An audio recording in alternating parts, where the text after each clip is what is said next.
Une pause café. Alors, je vous ai un peu vendu le caractère drôle et joyeux de la chronique. Peut-être me suis-je un peu emballé, Fanny? Non.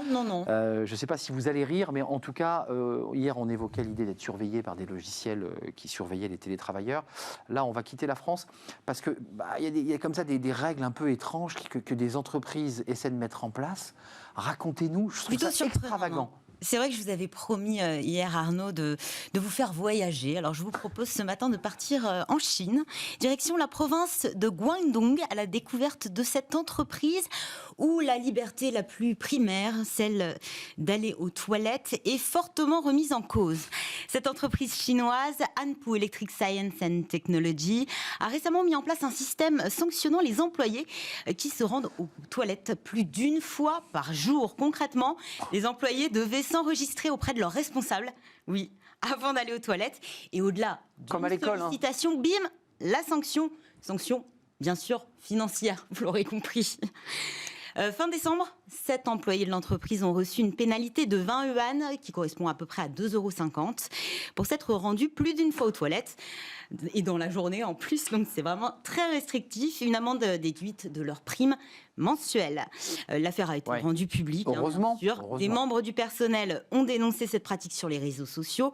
Les médias s'en sont fait l'écho. La réponse de l'entreprise, assez savoureuse. Je cite, « Nous sommes impuissants. Le fait est que les employés sont paresseux au travail. » D'accord, donc pour eux, en tout cas, ils assimilaient l'idée d'aller aux toilettes comme d'une sorte de pause déguisée, c'est un peu ça. C'est ça, en fait, voilà, la direction a avancé le fait que certains employés en profitaient pour prendre une petite pause, même fumer dans les sanitaires, et que globalement, voilà, ils perdaient beaucoup trop de temps dans les toilettes avec des petites pauses pipi intempestives. Donc si je comprends bien, ils peuvent quand même continuer à aller aux toilettes quand bon leur semble, puisque ça s'est mal passé quand même. Bien sûr, on est d'accord. L'histoire ne dit pas si les pauses étaient chronométrées pour avancer c'est terrible. La raison de la perte de temps. En tout cas, rassurez-vous, la pratique est illégale.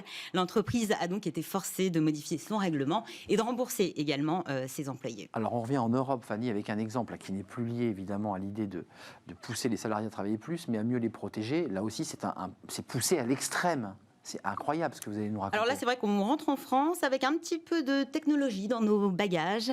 On va faire une petite halte du côté de Gien, dans le Loiret, un département qui vous est cher. Le Loiret. Je le sais. Pour lutter contre le Covid-19, le fabricant suédois de produits d'hygiène Essity veut mettre en place un nouvel outil au sein de ses différents sites, notamment celui de Gien, qui emploie près de 500 personnes. Il s'agit d'un petit boîtier anti-rapprochement physique. Donc concrètement, vous avez un petit boîtier, vous le mettez autour du cou ou autour de la taille. Voilà. Autour de la taille, c'est peut-être mieux. Et dès lors qu'on s'approche trop près de quelqu'un, il émet un son de plus de 83 décibels. Donc c'est une alarme, en fait. Vous avez une alarme. Une alarme, voilà, autour du cou, autour de la taille. Bon. Il s'agit d'un dispositif développé par une entreprise belge et qui, au-delà de biper très fort, il est également capable de savoir si le boîtier d'un salarié testé positif au Covid-19 a rencontré un autre boîtier, et donc ça permet d'identifier les cas. Donc quand on est contaminé, ça fait bip bip bip un peu plus, et ça match en fait. Bon, alors j'ai fait quelques recherches. Il ne fait pas que bip bip bip, il peut également vibrer. Ou alors il peut y avoir un petit signal lumineux à LED, mais bon, il faut avoir le nez dessus. Donc, je pensais qu'il sortait une odeur pestilentielle. Non, il ne fait pas ça encore. Non, pas encore. Donc, peut-être qu'il va donner des idées. À la version putois, en fait, sortant une odeur horrible qui fait que le salarié est obligé évidemment Ça pourrait. Pas encore. Alors bien évidemment, les salariés et syndicats sont vent debout. Ils dénoncent une initiative qualifiée d'anxiogène et d'infantilisante, même bien plus une atteinte aux libertés individuelles, avec cette crainte, bien sûr, que ce dispositif ne serve à tracer les déplacements et les agissements des employés. Oui, ça reviendrait d'une manière plus subtile à faire ce que les Chinois font d'une manière plus directe. Voilà, c'est ça. C'est ça, ça. Voilà. Mais vous le disiez, l'objectif affiché par la firme, c'est de garantir et de renforcer la sécurité de ses collaborateurs. 2800 employés sont concernés en France. Pour l'instant, on ne sait pas s'ils seront vraiment équipés de ce boîtier.